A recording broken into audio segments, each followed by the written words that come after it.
வணக்கம். ஆகாஷ்வாணி புதுச்சேரி மாநிலச் செய்திகள் வாசிப்பவர் மலர்விழி.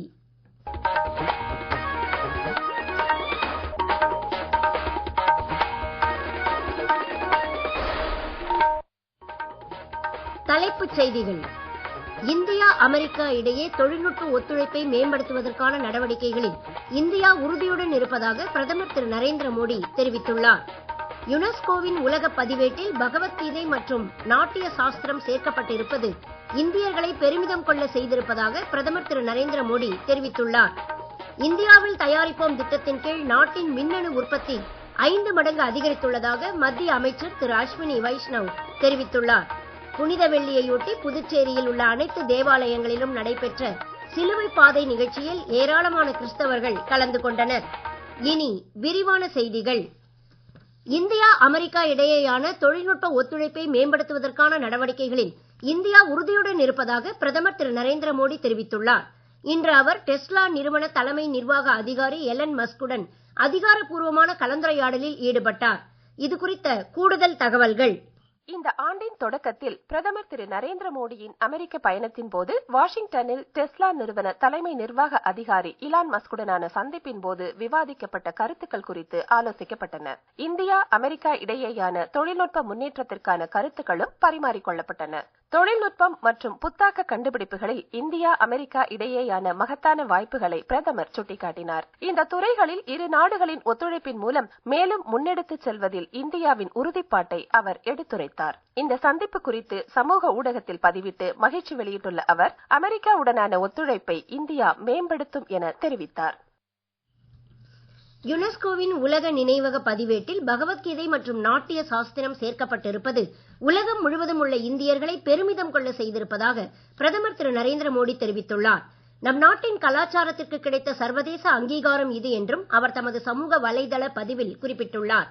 பகவத்கீதை மற்றும் நாட்டிய சாஸ்திரத்தில் உள்ள கருத்துக்கள் அனைவரையும் ஊக்குவிப்பதாக அமைந்துள்ளன என்றும் பல நூற்றாண்டுகளாக நாகரிகத்தை வளர்க்க துணை நிற்பதாகவும் பிரதமர் புகழாரம் சூட்டியுள்ளார்.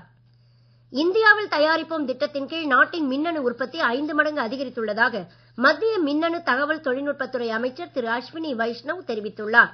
இன்று செய்தியாளர்களிடம் பேசிய அவர் மின்னணு பொருட்கள் ஏற்றுமதி கடந்த 10 ஆண்டுகளில் 6 மடங்கு உயர்ந்திருப்பதாகவும் மின்னணு உதிரிப்பாகங்கள் உற்பத்தி திட்டத்திற்கு மத்திய அமைச்சரவை அண்மையில் அனுமதி அளித்தது இத்துறையில் பெரும் மாற்றங்களை ஏற்படுத்தி வருவதாகவும் கூறினார். இத்துறையின் கீழ் வரும் காலங்களில் வேலை வாய்ப்புகளும் அதிகரிக்கும் என மத்திய அமைச்சர் திரு அஸ்வினி வைஷ்ணவ் நம்பிக்கை தெரிவித்தார். இந்தியா இங்கிலாந்து இடையேயான பாதுகாப்பு தொழில்துறை மாநாடு லண்டனில் நிறைவடைந்தது. இந்த 2 நாள் மாநாட்டில் பங்கேற்று பேசிய இந்திய பாதுகாப்புத்துறை செயலர் திரு ராஜேஷ் குமார் சிங் பாதுகாப்பு தொழில்துறை சார்ந்த இந்திய புத்தொழில் நிறுவனங்களின் செயல்பாடு குறிப்பிடத்தக்க அளவில் முன்னேற்றம் அடைந்திருப்பதாக தெரிவித்தார். உத்தரப்பிரதேசம் மற்றும் தமிழ்நாட்டில் உள்ள பாதுகாப்பு தொழில்துறை நிறுவனங்களில் முதலீடு செய்ய இங்கிலாந்தில் உள்ள நிறுவனங்கள் முன்வர வேண்டும் என்றும் அப்போது அவர் கேட்டுக் கொண்டார். பாதுகாப்பு தொழில்துறையை வலுப்படுத்துவதில் இங்கிலாந்தும் இந்தியாவும் இணைந்து செயல்பட்டு வருவதாக திரு ராஜேஷ் குமார் மேலும் தெரிவித்தார். மேற்கு வங்கத்தின் முர்ஷிதாபாத்தில் நடந்த கலவரம் குறித்த வங்கதேச அரசின் கருத்துக்களை இந்தியா நிராகரித்துள்ளது.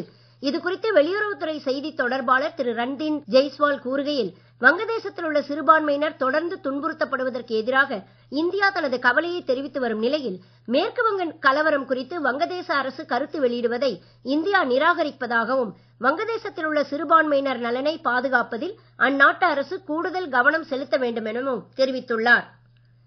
வருகிற மே மாதம் மும்பையில் நடைபெறவுள்ள வேவ்ஸ் உச்சி மாநாட்டிற்கான ஏற்பாடுகள் குறித்து ஜியோ உலக மாநாட்டு மையத்தில் மத்திய தகவல் ஒலிபரப்புத்துறை இணை அமைச்சர் டாக்டர் எல் முருகன் துறை சார்ந்த அதிகாரிகளுடன் நேரில் பார்வையிட்டு ஆய்வு மேற்கொண்டார். இதற்கிடையே உலக ஆடியோ விஷுவல் பொழுதுபோக்கு உச்சி மாநாடான waves in creative in India challenge போட்டியின் வெற்றியாளர்களை இந்திய இசைத்துறையுடன் இணைந்து தகவல் மற்றும் ஒலிபரப்பு அமைச்சகம் அறிவித்துள்ளது. தீம் இசை பிரிவில் 6 வெற்றியாளர்கள் பட்டியலில் தமிழ்நாட்டைச் சேர்ந்த திரு பவகணேஷ், திரு ஜெயநந்தன், திரு அபிஷேக் ராஜா ஆகியோர் இடம்பெற்றுள்ளனர். முறையே 3, 4, 5ஆம் இடங்களை பிடித்துள்ள இவர்கள் மே மாதம் 1ஆம் தேதி முதல் 4ஆம் தேதி வரை மும்பையில் நடைபெற உள்ள வேவ்ஸ் மாநாட்டில் தங்களின் படைப்புகளை காட்சிப்படுத்துவார்கள். உலக பாரம்பரிய தினம் இன்று கொண்டாடப்படுகிறது. கலாச்சார இயற்கை பாரம்பரியத்தின் மதிப்பையும் அதனை பாதுகாப்பதன் அவசியம் குறித்து விழிப்புணர்வை ஏற்படுத்தவும் இந்நாள் ஆண்டுதோறும் ஏப்ரல் 18ஆம் தேதி கொண்டாடப்படுகிறது.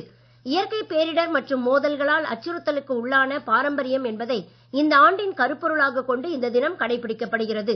இந்நாளை ஒட்டி நாடு முழுவதும் உள்ள இந்திய தொல்லியல் துறையின் நினைவுச் சின்னங்களை சுற்றுலா பயணிகள் கட்டணமின்றி பார்வையிட அனுமதிக்கப்படுவதாக தொல்லியல் துறை தெரிவித்துள்ளது. நீங்கள் கேட்டுக்கொண்டிருப்பது மாநில செய்திகள்.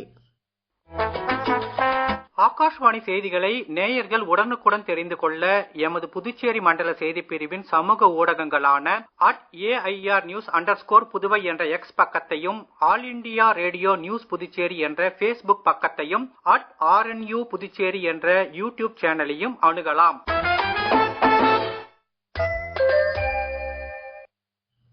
செய்திகள் தொடர்கின்றன. இயேசுபிரான் சிலுவையில் அறையப்பட்ட புனித வெள்ளி உலகெங்கிலும் உள்ள கிறிஸ்தவர்களால் இன்று அனுசரிக்கப்பட்டது. புதுச்சேரியில் உள்ள கிறிஸ்தவ தேவாலயங்களில் நடைபெற்ற சிறப்பு பிரார்த்தனை மற்றும் சிலுவை பாதை நிகழ்ச்சிகளில் ஏராளமான கிறிஸ்தவர்கள் கலந்து கொண்டு பிரார்த்தனை செய்தனர்.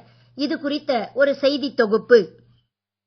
இயேசு கிறிஸ்து சிலுவையில் அறையப்படுவதற்கு முன்பு 40 நாட்கள் உபவாசம் இருந்த நாட்களை உலகம் முழுவதும் உள்ள கிறிஸ்தவர்கள் தவக்காலமாக கடைபிடிக்கின்றனர். இந்த தவக்காலத்தின் கடைசி ஞாயிற்றுக்கிழமைக்கு முந்தைய வெள்ளிக்கிழமை புனித வெள்ளியாக அனுசரிக்கப்படுகிறது. இயேசுபிரான் சிலுவையில் அறையப்பட்டதை நினைவு கூறும் வகையில் இந்நாள் அனுசரிக்கப்படுகிறது.